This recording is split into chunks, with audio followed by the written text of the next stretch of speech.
केंद्रीय अर्थमंत्री निर्मला सीतारामन यांनी अर्थसंकल्प सादर केला असून यावेळी काही मोठ्या घोषणा करण्यात आल्या आहेत. कोरोना संकटामुळे आरोग्य क्षेत्रात मोठी गुंतवणूक करण्याचा निर्णय घेण्यात आला असून कोरोना प्रतिबंधक लसीचाही उल्लेख करण्यात आला आहे. याशिवाय देशात शेतकरी आंदोलनाची चर्चा सुरू असताना शेतमालाला दीडपट हमीभाव देण्याचं सरकारचं उद्दिष्ट असल्याचं निर्मला सीतारामन यांनी सांगितलं आहे. धन्यवाद जी. ऑनरेबल आपको बोलने का मौका दूंगा बजट के बाद. माननीय वित्त मंत्री जी. Honorable Speaker, I present the budget for the year 2021-2022. As introduction, Honorable Speaker, the preparation of this budget was undertaken in circumstances like never before. We knew of calamities that have affected a country or a region within a country, but what we have endured with COVID-19 through 2020 is sui generis. When I presented the budget 2020-2021, we could not have imagined that the global economy, already in throes of a slowdown, would be pushed into an unprecedented contraction. We could not have also imagined then that our people, as those in other countries, would have to endure the loss of near and dear ones and suffer hardships brought about due to a health crisis. The risk of not having a lockdown was far too high. Within 48 hours of declaring a 3-week-long complete lockdown, the Prime Minister announced the Pradhan Mantri Garib Kalyan Yojana, valued at 2.76 lakh crores, that provided free food grain to 800 million people, free cooking gas for 80 million families for months, and cash directly to over 400 million farmers, women, elderly, the poor, and the needy. Even as a large section of citizens stayed home, milk, vegetables, fruit suppliers, health and sanitary workers, truck drivers, railways and public transport workers, bank employees, electricity workers, our annadatas, police, firemen and the armed forces all had to go about their work as normal, but with the additional anxiety of the virus hanging over them. We recognize this, and I think I speak on behalf of everybody in this august house when I express my heartfelt gratitude to these men and women for how they were able to carry out their work and duty to provide for the nation's basics over those crucial months. Speaker, sir, for public good, honorable members of parliament and members of legislative assemblies too offered their salaries. In May 2020, the government announced the Atmanirbhar Bharat package. To sustain the recovery further into the year, we also rolled out 2 more Atmanirbhar packages, 2 and 3. Total financial impact of all the Atmanirbhar Bharat packages, including measures taken by the RBI, was estimated to be about 27.1 lakh crores, which amounts to more than 13% of our GDP. As a government, we kept a watch on the situation and were proactive in our responses.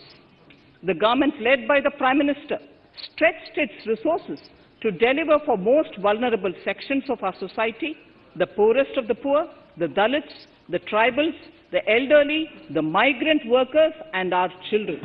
The Pradhan Mantri Garib Kalyan Yojana, the 3 Atmanirbhar packages, and announcements made later were like 5 mini budgets in themselves. The Atmanirbhar packages accelerated our pace of structural reforms, redefinition of MSMEs, commercialization of the mining sector, agriculture and labor reforms, privatization of public sector undertakings, one nation, one ration card, production-linked incentive schemes are some of the notable reforms carried out during this period. Faceless income tax assessment, DBT, and financial inclusion are the others. Today, India has 2 vaccines available and has begun medically safeguarding not only her own citizens against COVID-19, but also those of 100 or more countries. It is added comfort to know that 2 or more vaccines are also expected soon. Honorable Prime Minister launched the vaccination drive by crediting and thanking our scientists. We are ever grateful for the strength and rigor of their efforts. Having said that, we are all reminded time and again that our fight against COVID-19 continues into 2021. Now, just as it happened after the 2 world wars, there are signs that the political, economic, and strategic relations in the post-COVID world are changing.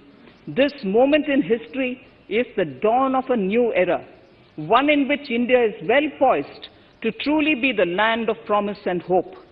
I borrow the words of Rabindranath Tagore.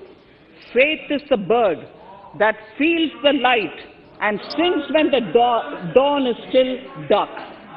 Faith is the bird that feels the light and sings when the dawn is still dark. In this spirit, I can't help but recall the joy that we as cricket-loving nation felt after the Team India's recent spectacular success in Australia. It has reminded us of all the qualities that we as a people, particularly our youth, epitomize of having abundant promise and the unsuppressed thirst to perform and to succeed.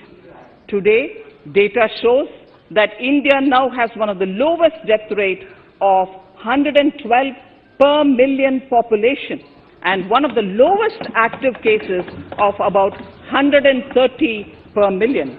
This has laid the foundation to the revival we are seeing now in the economy.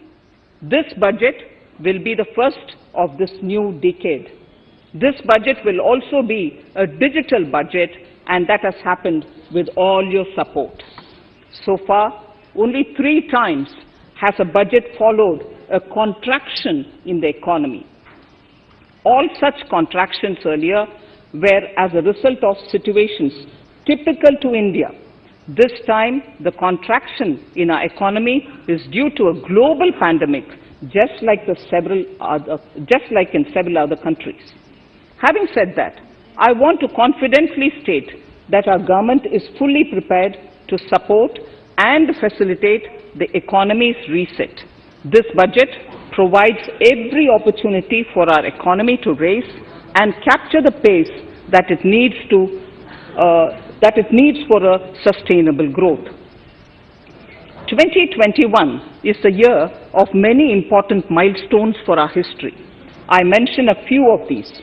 It is the 75th year of independence, 60 years of Goa's accession to India, 50 years of the 1971 India-Pakistan War. It will be the year of the 8th census of independent India.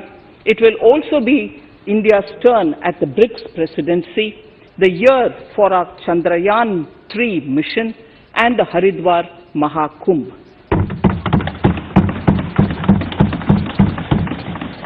Honorable Speaker, before I commence Part A of the budget, I want to take a moment to acknowledge how isolating and distancing seemed like insurmountable challenges for a country like ours that has people coming together in times of crisis.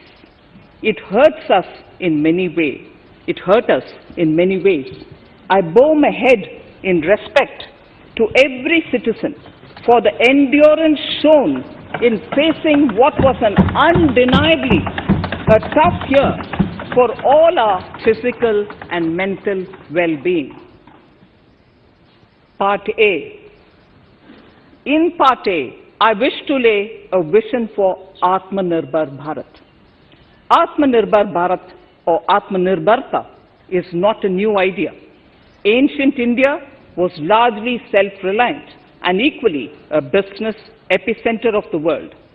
Atmanirbhar Bharat is an expression of the 130 crore Indians who have full confidence in their capabilities and skills. We are already part of international groupings such as the G20 and the BRICS, the Coalition for Disaster Resilient Infrastructure, and the International Solar Alliance are realities today due to India's efforts. The proposals in Part A will further strengthen the Sankalp of Nation First, doubling farmers' income, strong infrastructure, healthy India, good governance, opportunities for youth, education for all, women empowerment, and inclusive development, among others. Additionally, also on the path to fast implementation are the 13 promises we had made in the budget of 2015-16, which were to materialize during the Amrit Mahotsav of 2022 on the 75th year of our independence. They too resonate with the vision of Atmanirbharta. The budget proposals for 21-22 rest on 6 pillars: health and well-being, physical and financial capital and infrastructure, inclusive development for aspirational India, reinvigorating human capital, innovation and R&D, and a 6th, minimum government and maximum governance. महाराष्ट्राबद्दल बोलायचं गेल्यास Nashik metro phase 1 आणि Nagpur metro phase 2 ची घोषणा करण्यात आली असून नाशिकसाठी 2092 कोटी आणि नागपुरासाठी 5976 कोटींची तरतूद करण्यात आली आहे. याशिवाय 75 पेक्षा जास्त वय असलेल्यांना IT रिटर्न पासून मुक्ती देण्यात आलेली असून सामान्य करदात्यांना मात्र कोणताही दिलासा देण्यात आलेला नाही. जाणून घेऊया अर्थसंकल्पात करण्यात आलेल्या घोषणा. नवीन आरोग्य योजनांवर 64,000 कोटी रुपयांची तरतूद. प्रत्येक जिल्ह्यात इंटिग्रेटेड लॅब उभारण्याची तरतूद. 15 अत्यावश्यक आरोग्य केंद्र आणि 2 मोबाईल हॉस्पिटलची घोषणा. आरोग्य क्षेत्रासाठी 2,23,846 कोटींच्या निधीची तरतूद. कोविड लसीकरणासाठी 35,000 कोटींची तरतूद. 15 वर्षे जुन्या वाहनांसाठी स्क्रॅपिंग पॉलिसी. देशभरात 7 मेगा इन्व्हेस्टमेंट पार्क उभारणार. कचऱ्याची विल्हेवाट लावण्यासाठी 1,78,000 कोटींचा निधी. DFI साठी 3 वर्षांकरिता 5 लाख कोटींच्या निधीची तरतूद.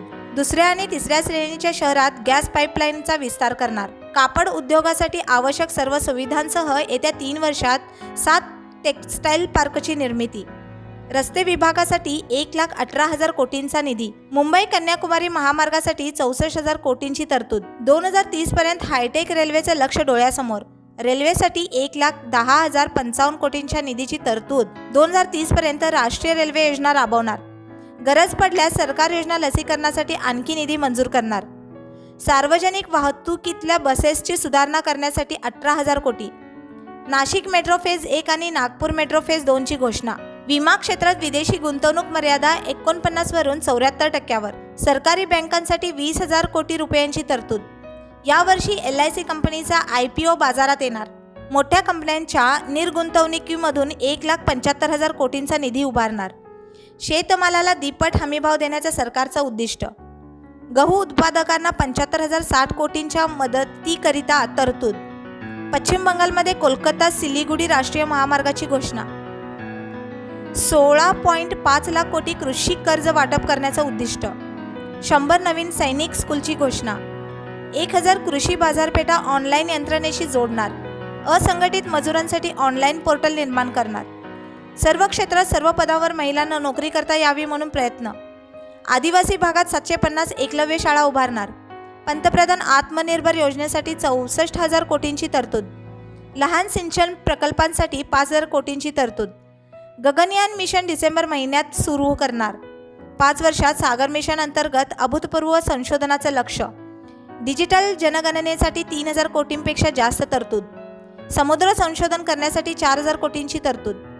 देशभरातील सर्व शहरी स्थानिक संस्थांमध्ये जलजीवन मिशन राबवण्यात येणार असून या महत्त्वाकांक्षी योजनेसाठी 2.87 लाख कोटींची तरतूद करण्यात आली आहे. अनुसूचित जातीत मोडणाऱ्या विद्यार्थ्यांना 10वी नंतर शिष्यवृत्ती. सरकारला 80,000 कोटींच्या निधीची गरज. 80,000 कोटींचा निधी जमा करण्यासाठी अनेक योजना. उज्ज्वला योजनेतील लाभार्थ्यांची संख्या 1 कोटीने वाढणार. लघु उद्योगांसाठी 15,700 कोटींची तरतूद. लेहमध्ये केंद्रीय विद्यापीठ उभारण्याची घोषणा. देशात उच्च शिक्षण आयोगाची निर्मिती, त्यासाठी कायद्यात सुधारणा करणार. सौदी अरेबिया आणि जपानच्या मदतीने स्किल ट्रेनिंगवर काम सुरू. रस्ते वाहतूक आणि महामार्ग मंत्रालयासाठी 1,18,101 कोटींची तरतूद. 3 वर्षात 5 लाख कोटींचा निधी उभारण्यासाठी डेव्हलपमेंट फायनान्शियल इन्स्टिट्यूशनची स्थापना करणार असल्याची घोषणा यावेळी करण्यात आली आहे.